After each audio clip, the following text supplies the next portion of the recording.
Aurkeztuko dugu gure gaurko hurrengo gonbidatua. Nuestro siguiente invitado es el director científico de Basque Quantum, experto en nanofotónica y tecnologías cuánticas. Él es además quien lidera la estrategia vasca para situar a Euskadi en la vanguardia de la computación cuántica. Suena tocho, lo es.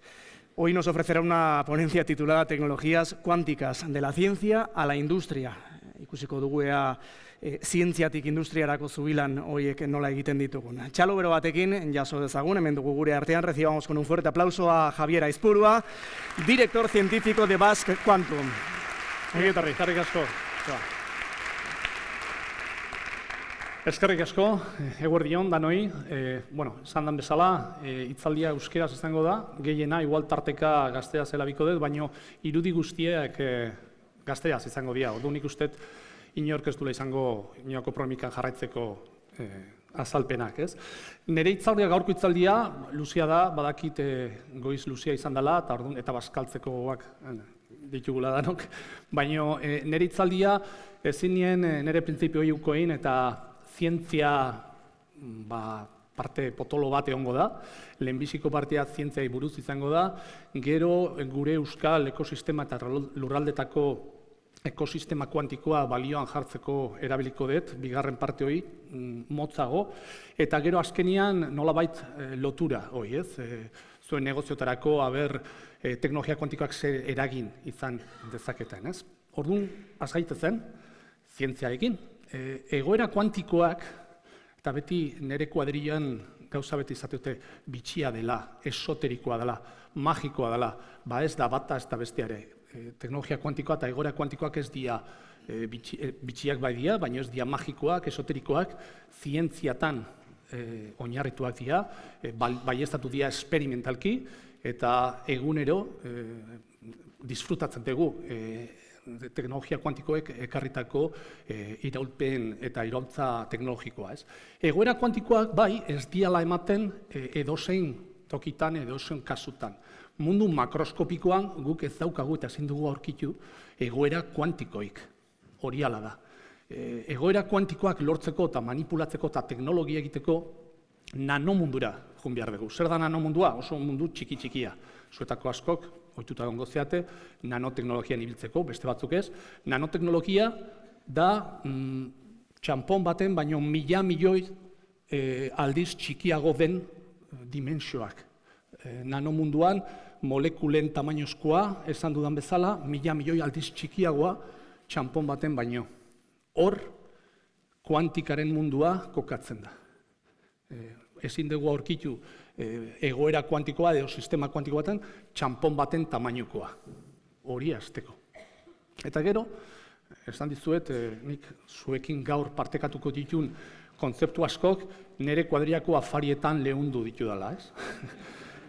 Bai, oain dela 3 urte, horietako lehenbiziko afari baten galtu zeta, nolakoa da egoera kuantikota, eta gora eta bera eta azaldu nien, nire lehenbiziko zer hurbilketako azalpenak, eta bukatzen duzunean, konturatzen zean, jendea geratzen dela, begiratzen pixka begi irekiak, eta oaindikan, esaten diate, oaindikan abstraktua izaten jarraitzen du. Eta, konturatzen zea ez duzula lortu transmititzea zertan datza, ez? Eta hori, 2-3 hilabetero, afari bakoitzakin nolabait lehuntzen duzu. Konzeptuak eta gaur partekatuko dudan parte txiki bat horretan oinarrituta dago. Mundu klasikoan, gu ohituta gaude gauzak zurrun izateko, ez?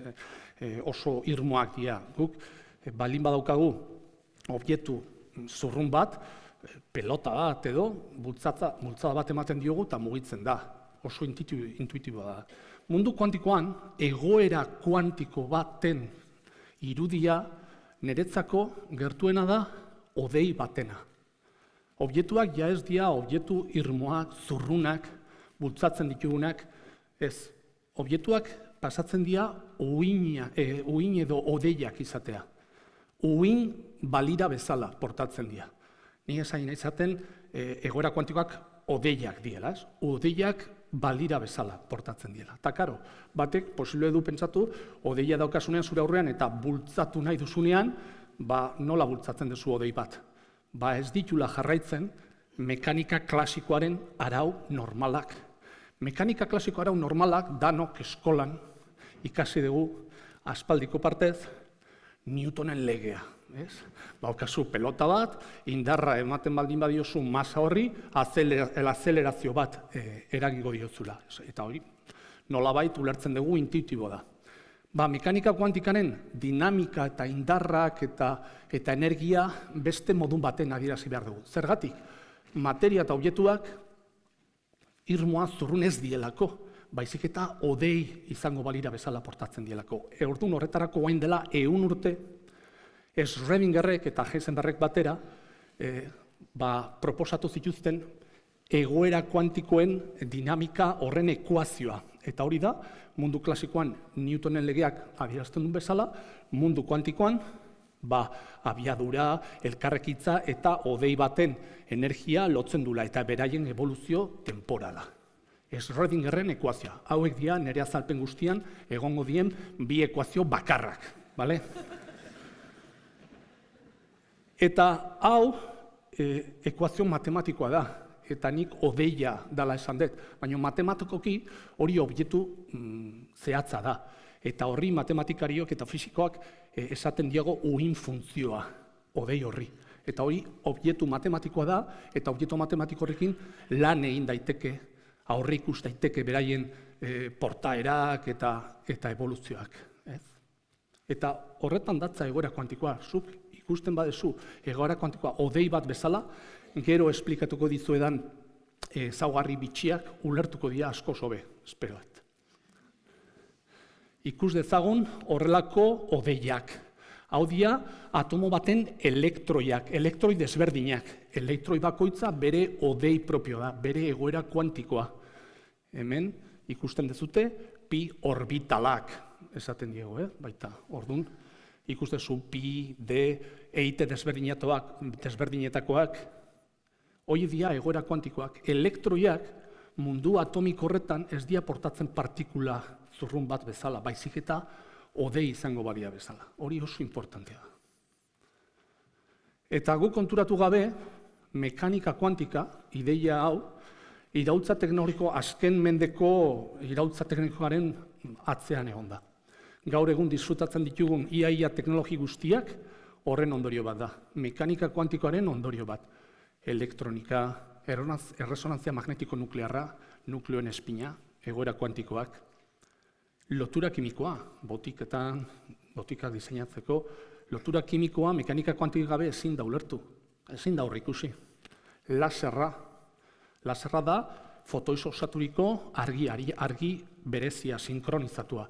Hori dana, zuen prozesu industrial askotan, medikuntzan erabiltzen dana, garapen teknologiko asko mekanika kuantikoari zor dio bere aurrerapena. Baina, orain dela 2 hamarkadatik ona edo 15 urtetik ona beste bigarren iraultza bat disfrutatu dugu, edo jaso dugu. Eta hori da, egoera kuantiko hauek hasi gehala nolabait menderatzen, kontrolatzen.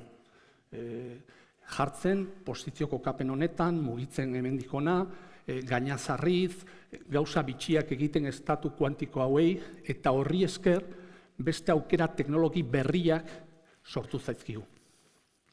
Eta horien artean, sensore kuantikoa, konputazio kuantikoak, guain azalduko dizuedana, eta abar. Bukatzeko azalpen zientifiko hau, gustatuko litzaidake, bigarren iraultza kuantiko honetan oso propietate bitxiak, hori ulertzen ezin ditugunak, pixka bat azaldu.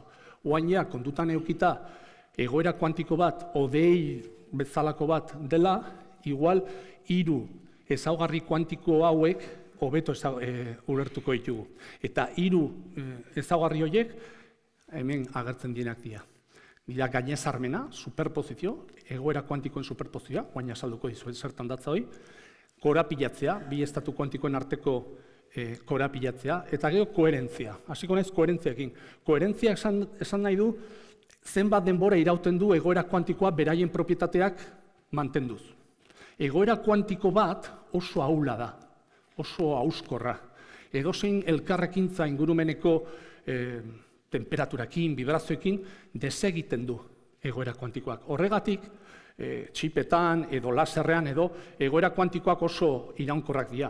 Baina zu, hasi nahi baldin baduzu kontrolatzen atomo bat, mugitzen, kitzikatzen, gainezarriz, orduan behar duzu beraien propietate kuantikoak mantendu. Eta hori, modu isolatu batean oso erronkagarria da, eta teknologioki. Orduan, askotan lortzen da egoera kuantiko bat osatzea, baina bere koherentziako denbora oso motza da. Hau da, egoera kuantiko horrek oso gutxi irauten du, eta ezin duzu ezer egin teknologikoki. Eta ikertzen ari da, estatu kuantikoen koherentzia lusatzeko nolabait. Baina, eten egingo naz pixka bat gainezarmenean eta korapilatzean. Oso berezia dielako. Eta mundu klasikoan antzekorik ez daukatena. Egoera kuantikoen superposizioa. Eta horretan datza, konputazio kuantikoaren bihotza. Gainezarmena egiteko horrek esan nahi du egoera kuantiko bat hartzen dezula, odei bat, eta beste egoera kuantiko bat hartzen dezula, beste odei bat, eta posible dezula biek batera sartu, gainezarri, bata bestearen gainean. Agian odei txuri bat, beste odei urdin bat, eta biak nahastu, eta nahasketa ez da txuriska herria, ez da txurilla eta urdina aldi berean. Bien propietateak aldi berean mantentzen ditu. Hori egoera kuantikoan baieztatuta dago, esperimentuekin, eta erabiltzen da konputazio kuantikoekin, erakutsiko dizuet nola. Mundu makroskopikoan ez dago antzekorik, baina Schrödingerrek bere garaian proposatu zuen ulertzeko gainezarmanen kontzeptua mundu makroskopikoan antzekotasuna. Schrödingerren katu famatua, segurazki zuetako askok Schrödingerren katuai buruz hitzein dezute, aitu dezute. Sartzen badugu kutxa batean mundu makroskopikoan katu bat, eta bere ondoan pozoin botella bat, eta pozoia hori irekitzeko probabilitatea 50% baldin bada, zuk isten dezu kutxa, eta ez dakizu, katua egoera kuantikoa balitz, katua posibilitatea dauka, ila edo bizirik egoteko 50% probabilitatearekin. Baina kutxa itxiarekin, inoiz ez duzu jakingo, hilda edo bizirik dagoen. Mundu kuantikoen, bi egoeren arteko gainezarmena da zientifikoki edo teknologikoki esplotatzen duguna. Mundu makroskopikoan ezin da, baina mundu kuantikoan katua ila eta bizirik aldi berean egongo litzateke. Ez bata edo bestea, bietan koexistituko litzateke. Eta bakarrik kutxa irekitzean, asmatuko zenukea katua ila edo bizirik dagoen. Horri esaten diogu egoera kuantikoa kolapsatzea. Konputazio kuantikoa denbora guztia hori egiten ari gea gure algoritmotan. Hau, horregatik hau magikoa, esoterikoa da, ez? Katu bati gertatuko balio, bai, magiko izango da, baina honi gertatzen dio elektroi bati, fotoi bati, molekula bati, zirkuito superiorali bati, nano munduan gertatzen dago. Katu bati ezin izango lioke hori gertatuko. Korapilatze kuantikoa, beste konzeptu importantea, bitxia, ulertzen ez dien horietako bat. Zu badaukazu bi objektu, kuantiko, nanomunduan, eta nolabait lotura berezi bat lortzen dezuein. Kristales lineal batekin bidez, edo. Orduan badaukazu, egoera kuantikoa, oain odeia bi objektuak konprenitzeitu. Odeia ez da bata eta beste odei, odeia da osoa. Egoera kuantikoa bi objektutan zatituta. Baina oain, nolabait bata bestearen informazioa dauka. Bidaltzen badituzu, objektu horietako bat satelite batea, eta bestea lurrian usten baldin badezu, satelitean beraien propietateak hartzen dituztenean badakite beste objektuan ze propietate ditun. Korapilatze kuantikoari esker, komunikazio kuantikoak eskaintzen dizute teknologi beste aurrerapen eta interzepziorik gabeko ahalmen bat. Eta bi ezaugarri hauek, korapilatzea eta gainezarmena ez dira intuitiboak. Mundu makroskopikoan ez dira gertatzen. Zuk ezin duzu pilota bat hartu eta beste pilota batekin gainezarri. Edo pilota bat hartu, zatitu eta bidali parte bat eta bestia badakila zer gertatzen dion besteei. baina mundu kuantikoan elektroiekin, fotoiekin, molekulekin bai. Horretan datza teknologia kuantikoen bigarren iraultzaren gakoa. Eta horri esker, azken urte hauetan, hau da nagaratu da. Konputazio kuantikoa, oain etzengo duenaz, komunikazio kuantikoak eta sensorika kuantikoa. Baina beraien oinarrian bi ezaugarri hauek daude. Az gaitezen konputazio kuantikoak, eta hemen Euskadin Donostian Gipuzkoan oso importanta izango dana.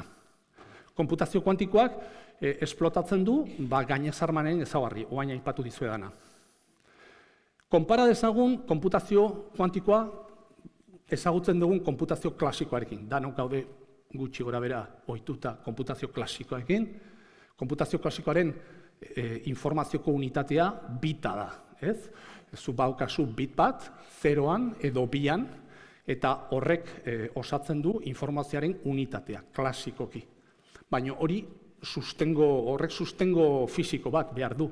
Sustengo fisikoa, hardwarea, transistorea da. 0 eta 1eko logika hori mantentzeko, transistoreak korrentea pasatzen usten du edo ez du usten pasatzen. Eta pasatzen baldin badu 1 da, eta ez baldin badu pasatzen 0 da. Orduan transistorea da, unitatearen sustengo fisikoa logika hau eraikitzeko. Baina hardwareekin batera, badakigu oso importantea diela aginduak, softwarea. Badago oso logika geratua, transistoreari esateko zer esan, eta nola bateratu eta zer eragiketa klasikoak egiteko, eta horretan datza gure garapen gaurko egun pairatzen eta disfrutatzen dugun gure mugikorgan teknologioi, ez? Konputazio kuantikoan, zer gertatzen da? Antzekotasuna badago, baina oso era desberdin baten. Bita erabili beharrean, guk bit kuantiko bat erabiltzen dugu. Zer esan nahi du horrek? Eta hori ikusten zue. Oain badaukagula, gure egoerak ez dira bata, korrentea pasatzen dula, edo 0, korrentea ez dela pasatzen. Ez. Oain badaukagu egoera kuantiko bat, odei bat, ikusiko dugu zer den, odei bat kuantikoa dela eta beste odei bat 0kin. Eta biek posible dugu gainazarri, bata bestearen gainean. Eta bien artean, egoera kuantiko gehitu edo jarrikutu gainizarreta bata eta 0a aldi berean. Osa ez da bata edo bestea bit klasiko batean bezala, baizik eta bit kuantikoan, qubitean, 0 eta bata aldi berean gertatzen dira. Eta horrek irekitzen dizkizu, bi uniberso bezala, bi aukera konputazioa egiteko. Mundu klasikoan konputazioa egiten da sekuentziala, 0 eta batak gehitzen dira, biderkatzen dira, etc. Oain, biek batera aldi berean posiblegu aztertu. Eta hori sustengatzeko, sostengo fisikoa, zenbait aukera dauzka, baina gaur egun sofistikatuena zirkuito supereroaleak. Hor puntan, kriogenian, oso hotzotzean, badaukazu hardwareko chip kuantiko bat. Hor, 156 zirkuito supereroaleak, bitoiek osatza dituztenak. 0 eta 1, odeiak. Kasu honetan, zirkuito supereroalea, 0 eta 1 hori, egoera kuantikoa, dia zirkuitoan, korrentea horrela egiten dula, 0, eta beste aldera, bata. Eta bi norabide horiek gainezarri ditu. Eta horri esker egiten da bi unibertsoko irekiera hori. Baina horren importantea da, hardwarean bezain importantea, aginduak, mundu klasikoan bezala. Guk osatu behar ditugu softwareko paradigma berri batzuk. Oain ja ezin dugu konputatu bit klasikoen logikarekin. Oain egoera kuantikoak gainezarriko ditugu, aukera desberdinak lotuko ditugu, qubit bat besteaekin lotuko ditugu, eta paradigmak konputatzeko erabat aldatzen dira. Eta zer gertatzen da? Guk egiten ari geana da komunitatea formatzea, eta formakuntza horren bidez, komunitatea poliki-poliki algoritmaren garapenan lan egiten ari da. Eta hemen izugarrizko aukera eta erronka dago, etorkizunean, teknologioki. Baita hardwarean ere. Konputazio kuantikoa eta klasikoa konparatzeko, laberintoren irtenbidea oso adibide polita da. Hemen ezkerrean badaukazute bit klasikoak egingo lukena. Izango litzateke hasiera eta eskina bakoitzean, hori ikusten dezute, izkina bat iristean, buelta emango luke, hemen iristeko, iritsiko zen puntu hilda batea, bueltako zen, dana oso sekuentziala da.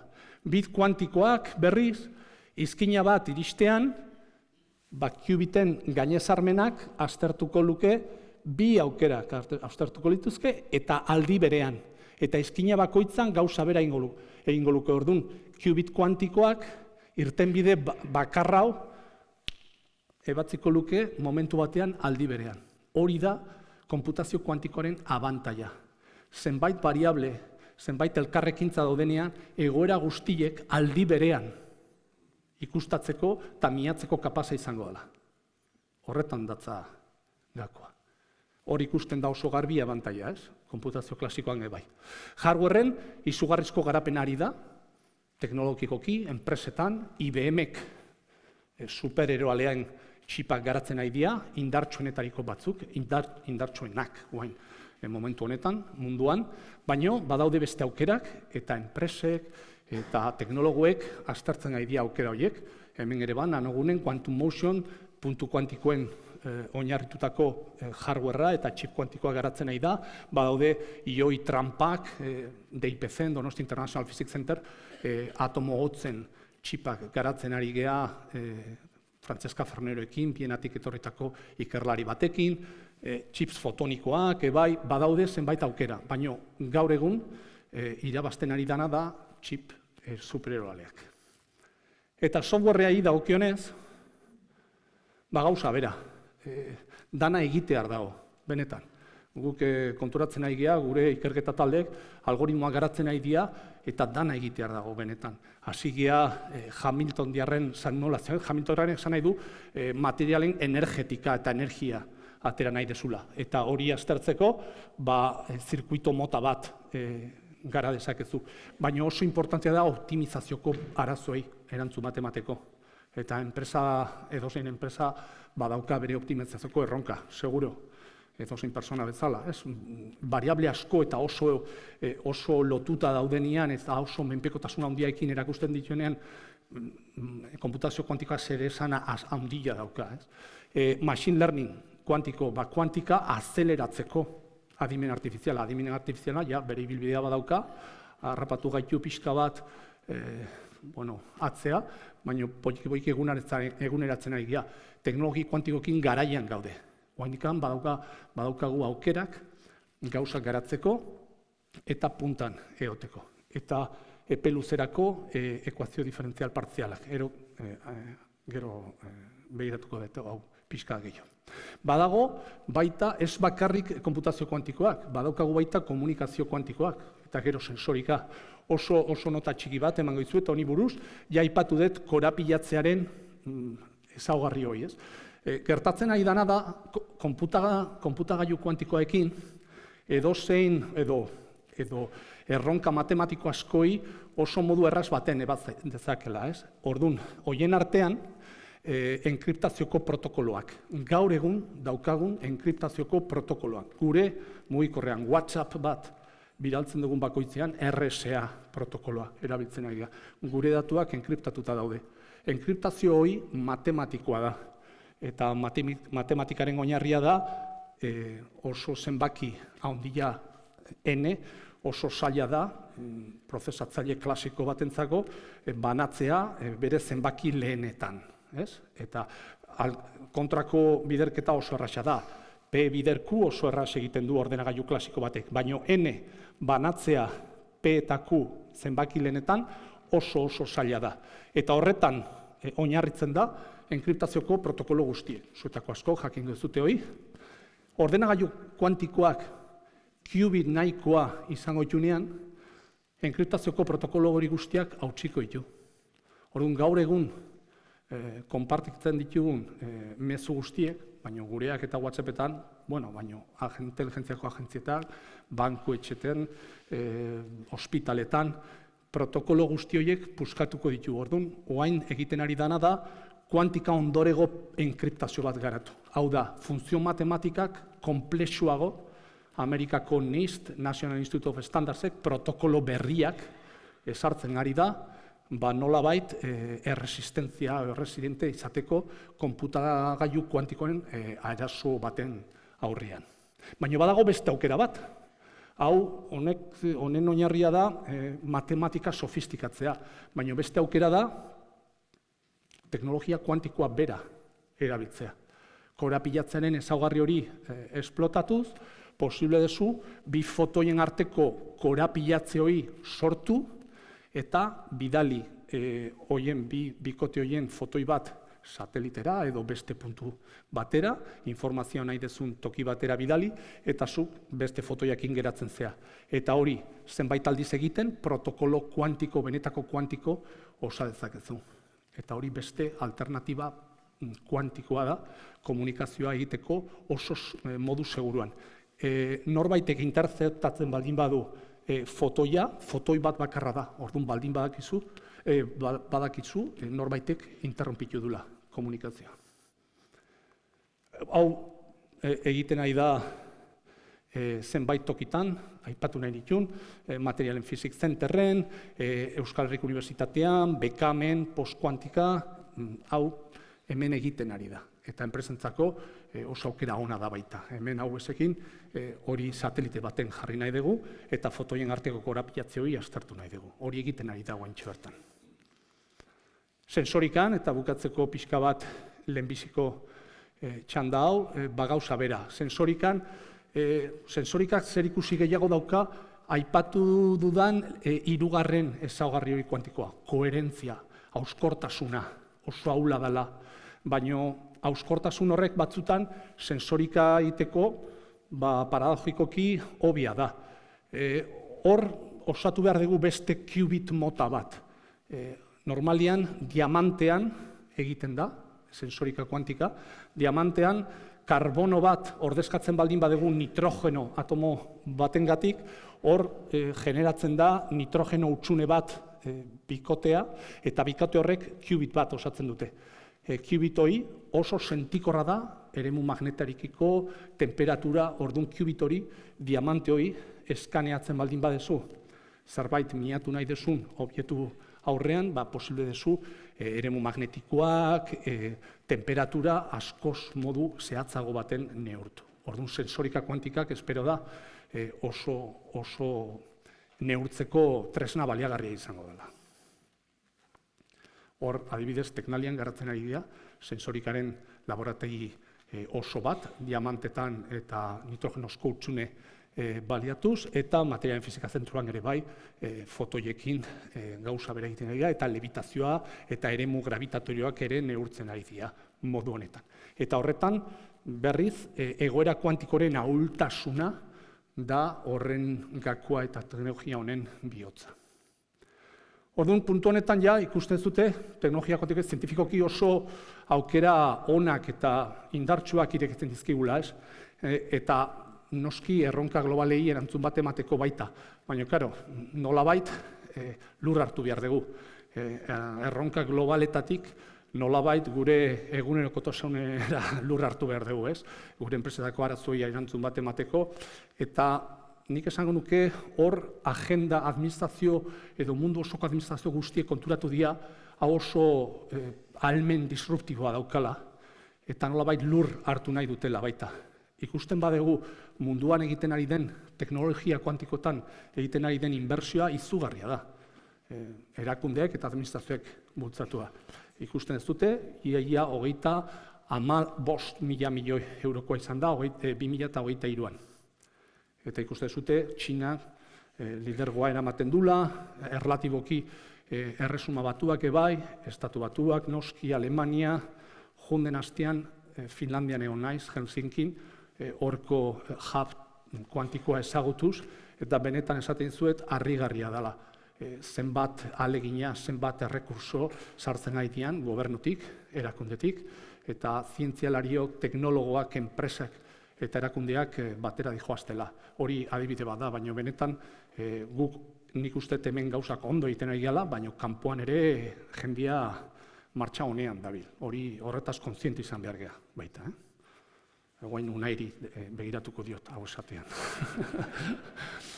Geratzen den politiko bakarra, orduan.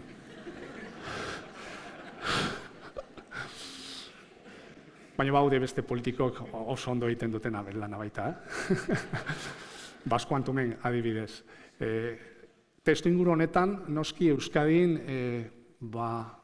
Basque Quantum, teknologia kuantikoak bultzatzeko, estrategia bultzatzeko erabaki hartu zen, Eusko Jaurlaritzak, ikuspegi, nik uste sakon batekin eta 3 foru aldundekin batera, Basque Quantum eta nolabait Euskadi nazioarteko erreferente gisa kokatzeko teknologia kuantikotan. Eta hori egiteko, zientziaren bidez, formakuntzaren bidez eta berrikuntzaren bidez. Hori da, xedea eta ikuspegia. Eta aipatu dut, kanpora baldin bazoaz, hub kuantikoak munduan, hub kuantiko ospetsuak bere etxeko lanak egiten nahi dira baita. Ezagutzen ditugu oso ondo, hub horiek, eta oso konten eta oso harro esan dezaket horren maila gaudela. Eta lasterka kompetitibo eta laiakor horretan gaudela. Delft, Alemania, Munichen, Australian, Marylanden, Chicagon, Clevelandan, toki guztietan, toki askotan, erreferente batzutan, oso ondo egiten ari dira. Guk noski hor egon nahi dugu. Eta hor egoteko ez gea zerotik hasi. Gero kontatuko dizuet, momentu batean, ordenagailurena, ordenagailu oso potentea etorri da, baina hori izan bakarrik. Hemengo ekosisteman ikerketa, funtsezko oinarrizko ikerketa sisteman, bazegon sustrai bat, bazegon jakinduri bat, Eta ez dizuet aspertu nahi, baina ikur estrategien barruan, ja oain dela zenbait urte, Eusko Jaurlaritzak bultzatuta, eta DIPC-ek eraman da, arlo guzti hauek ja ikertzen genitun. Euskal ikerketa sisteman, materialak eta hor, lerro bakoitza hitzaldi bateako dauka. Material low dimensional, dimensio bajukoak, topological, spintronika, supererotasuna, atomo hotzak, oinarrizko kontzeptuak mekanika kuantikan, fotonikan, teknologian, softwarean, ingeniera, bazeuden minbreak saskia ondo bultzatzeko. Eta testu inguru horretan ordenagailu etorri da. Edo IBM-ek erabaki du ekosistema hau ikerketako eta berrikuntzako ekosistema hau egokia zela beraien Europako ordenagailu kuantiko bakarra kokatzeko hemen.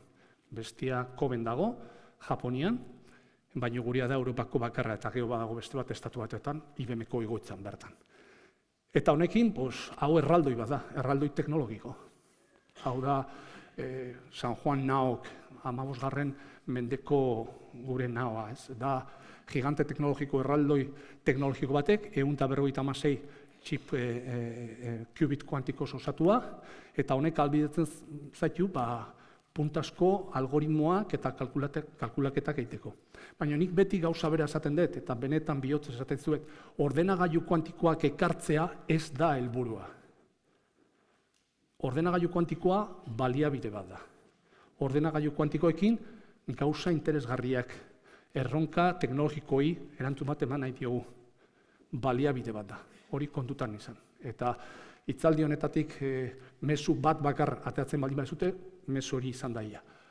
Ordenagailu kuantikoak, ona etorri da gure ekosistema egokia zelako, baina behin etorrita, honekin gauzazia hobe egin nahi dugu. Ordenagailu kuantikoak ja erabiltzen nahi da.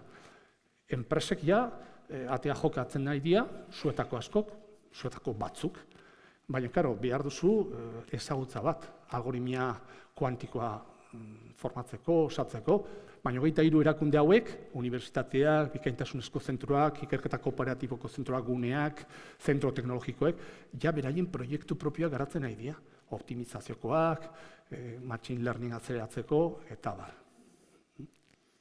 Orduan, animatzen zaituztek, zuen proiektu identifikatzen badezute, eta ezagutza hori garatzekotan baldin badezute, gurekin harremanetan jartzeko.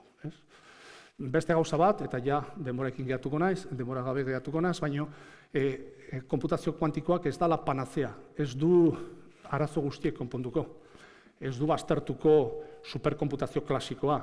Oain DIPC-ek Euskadiko konputazio zentroak eramaten du, zenbait erakunde daude hor kalkulatzen, hibridazioko prozesu bat, jarraitzen ari gira, nun arazo batzuk, eta lan fluxu bat egongo da, nun arazo bat, edo lan bat ordenagailu kuantikoan egingo den, eta lanaren beste parte bat beste ordenagailuan, eta bien arteko lan fluxua ezarriko da, emaitza lortzeko. Hau da, HPC, Quantum Computing hibridazioa. Hori kolokan dago eta hor punta lantzan gaude.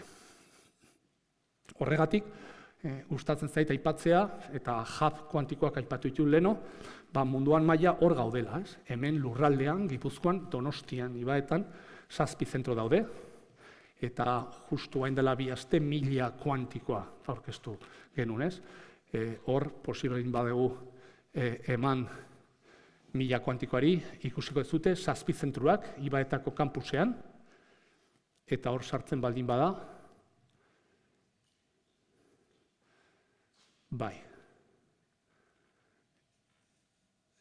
Hor, airetikan posibilitzu ikusi, Ibaetako kampusa, 7 zentruak, ezkerrean nanogune, hor txip kuantikoak puntu kuantikoz osaturik garatzen nahi dira, gero Ikerbasque, ordenagailu kuantikoa hemen dago, ja kokatua eta martxan dagona, material fisika zentrua, komunikazio kuantikoa garatzen ari dana, informatika, kimika eta informatika, Euskal Herriko Unibertsitateko fakultateak, algoritmia garatzen ari dira, algoritmia kuantikoa, justu hackathon bat izan genuen junden astean, kimika, lotura kuantikoak aztertzen, eta hemen DIPC bere eraikin berriaekin, ikur moduan, mila kuantikoaren ikur moduan esango nuke, oso garbi, eta Teknum algoritmia eta informazio kuantikoa garatzen. Ekosistema hau aurre egoteko modukoa da, nazioarteko mailan, benetan. Eta IBM etortzen denean, edo kanpotarrek ni Helsinkira joan naizenean, geratzen naiz, hau errespetukoa da, gure gana etortzen dienean, nik uste sentsazio eta itxura berbera ematen diogula, eta ni horrek arro egoteko modukoa dela, ez? Jarraituko dugu, eta azken 5 minututan, zuek segurazki zuen buruan dauzkazuten galderari pixka bat, erantzun bat ematea gustatuko zaidake. Eta hau dena, niri zer, ez? Ni nago, ez dakit, Oain Maria gaipatu du bere kalefakzioekin, eta hau hain urrun geratzen zaizkio, ez? Teknologia kuantikoak. Igual ez dago hain urrun, zuek pentsatzen zuen baino gertuago, ez? Eta horretarako, flash baten, eta ez daukazu denbora dana irakurtzeko, baino hor nolabait radiografia bat erakutsi nahi nitzuen talka sektoriala eta aplikazioekin, erabileraren kasuak. Osagintzan eta botikagintzan, ordenagailu kuantikoari esker, diseinuko eta farmako eta botika diseinuko askoz eraginkorrago eta azkarrago egiteko ahal izango dugu. Utzi nazazue adibide bat egiten hau, justu proiektu hau garatzen ari gara oaintxe bertan, EHUko Euskal Herriko Unibertsitateko Quantum Centerrekin eta Basque Quantumekin, badago gaixotasun bat, gen mutazion bat, gen honek KCNQ, ni ez naiz biologo, baina gen horrek kontrolatzen du proteinen osaketa, eta proteine batzut osaketa. Proteine osek sodioko kanalak kontrolatzen dituzte zelulen mintzetan. Orduan, neuronetan horren gen mutazio batek epilexia sor dezake. Edo bihotzeko zelutetan gertatzen baldin bada, bihotzeko gaixotasun bat, ez? Orduan, egiten ari diela, hau adibide bat da, ez? Milaka daude, baina hau garatzen ari dira IBM System 2 Donostiakoan oaintxe bertan, ez? Zuk zure database jartzen dituzu, egiten duzu klasikal optimizazio bat, baina nolabait ordenagailu kuantikoak prestatzen dizkizu datuak oso era askoz eraginkorrago baten. Orduan nolabait honek azeleratzen du optimizazio klasikoa. Eta azkenean lortu nahi desun emaitza da jakitea mutazio bat dagonean, ea kaltegarria dan edo kaltegabekoa. Eta hori aztertzen dira eta emaitzak ateratzen dira. Hau da adibide bat, oain gertatzen ari dana. Finantzetan, oaintxe bertan, enpresa startup batek, Global Data Quantumek, bankuetxe handi batekin, garatu dute arriskua minimizatzeko kartera bat, algoritmo bat. Eta oain esaten diotu quantum portfolios. Ordenagailu kuantikoak esan dizue, egoera guztiek aldi berean oso ondo aztertzen ditula. Bankuek behar dituzte arriskua nolabait baloratzea oso modu dinamiko batean. Aldi berean baldintzak aldatzen dituzte eta orduan adaptatu behar zea. Arriskua adaptatu behar da baldintza berriei. Prezioa, geopolitika, kopurua, 1000 variable daude. Eta algoritmo kuantikonek oso ondo egiten du. Industria, energia, material berrien diseinua, oso variable askoz osaturik, prozesu industrialetan, zu badin baukazu sare banaketan, sare elektrikoen banaketa, optimizazioko arazo bat da.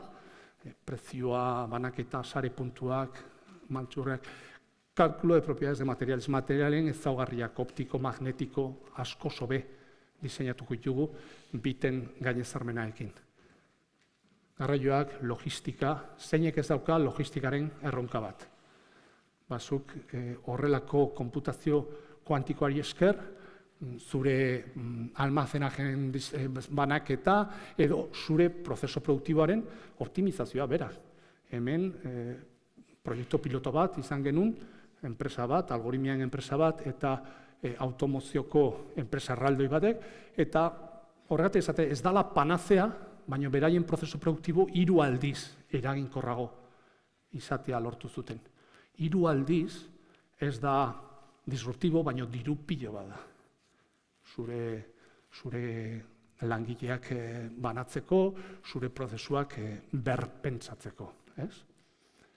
Ingurugiroan oso sistema ez linealak aztertzeko kapazak izango gea, fluidoen dinamika, adibidez, oso ekuazio ez linealak, oso komplikatuak ebazteko kapazak izango gea, iragarpen meteorologikoan gauza bera oso sistema kaotikoa, variable askotariko menpekotasuna azaltzen du, eta hor, zeharkako erabaten nolabait beti adimen artifiziala azeleratuko du.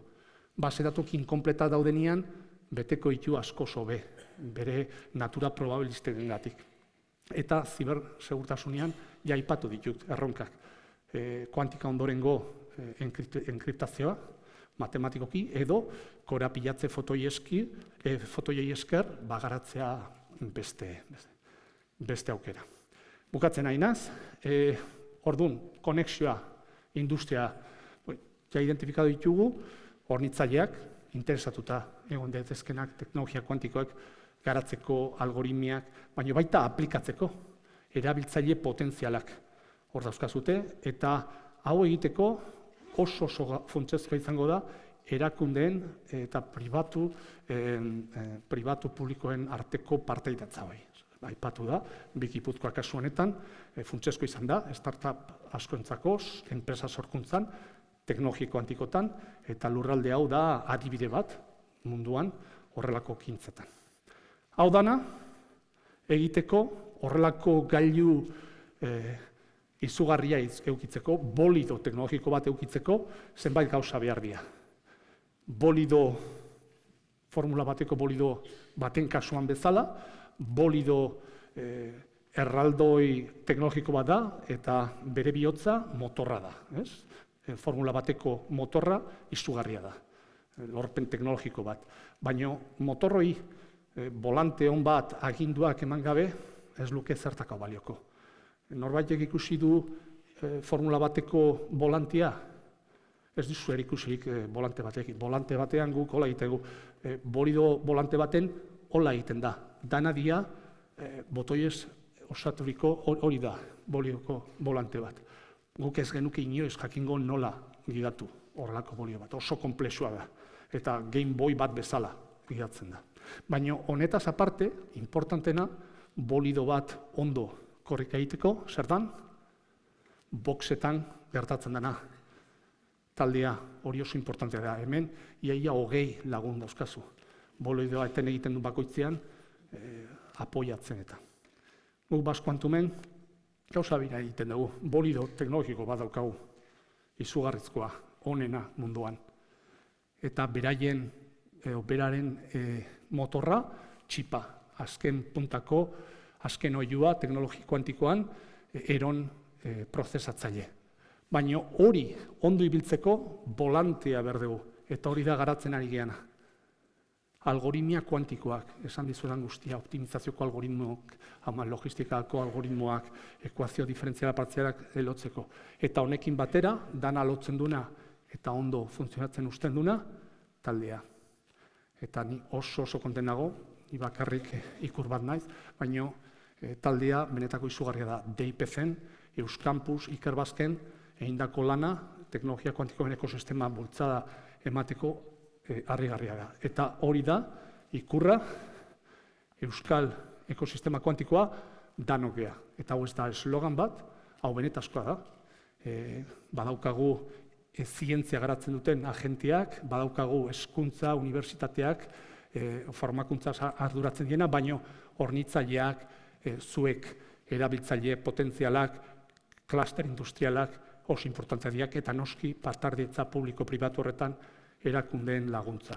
Eta nik uste izugarrizko aukera daukagula lurraldean erronka hartzeko eta erantzun bat emateko danon artean. Baliabideak izugarriak dira eta bakarrik behar dugu nahia eta ilusioa. Mila esker.